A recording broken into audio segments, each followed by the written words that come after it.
રાજકોટના કટારિયા ચોકડી આવાસ યોજનાને રાજકીય ગ્રહણ લાગ્યું. ભાજપના મહામંત્રી અને કોર્પોરેટરે જ વિરોધ કર્યો. 576 આવાસની ટેન્ડર પ્રક્રિયા પૂર્ણ થાય તે પહેલા જ રાજકીય ગ્રહણ. પ્રપોઝલના બહાને પ્લોટ હેતુફેર કરવા કાવા દાવા શરૂ. સ્ટેન્ડિંગ ચેરમેન પરેશ પીપળિયાને આવાસનો પ્લોટ હેતુફેર કરવા રજૂઆત. મહામંત્રી વલ્લભ દુધાત્રા અને કોર્પોરેટર દિલીપ લુણાગરિયાની રજૂઆત. આ મામલે સ્ટેન્ડિંગ ચેરમેન પરેશ પીપળિયાનું નિવેદન.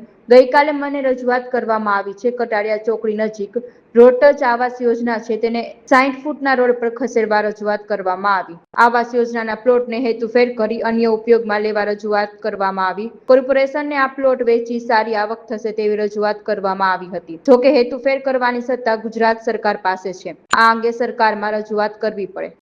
ના, વિરોધ માટે નહીં, એમને મને એક રજૂઆત કરવા આવ્યા હતા, જે મારું ધ્યાન દોરવા આવ્યા હતા કે 150 ફૂટ રિંગ રોડ ટચ જે આવાસ યોજનાનો આપણો કોન્સેપ્ટ છે અને પાછળ 60નો રોડ છે, ત્યાં કોમર્સ વેચાણ હેતુનો પ્લોટ છે.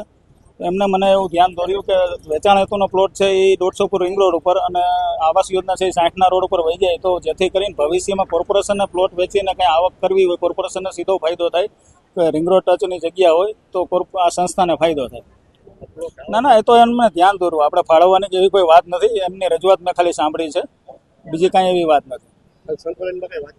નહીં, સંકલનમાં કોઈની સાથે કંઈ વાત નથી. આગામી સમયમાં જે ટેન્ડર પ્રક્રિયા ચાલશે એ મુજબ જ આપણે કામ કરશું.